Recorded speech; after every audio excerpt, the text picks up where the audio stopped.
Welcome back to the 805 Barbecue Junkie. I hope you guys enjoyed the view on the way over here.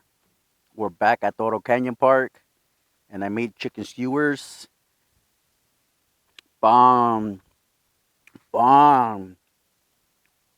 First thing I taste is that vinegar. It's a little spicy, it's not too bad. But this is bomb. Fire. I mean, delicious. Go for the teriyaki. Bomb. One more bite. Bomb. This one's good. It's on the sweet side. The pineapple comes through really nice.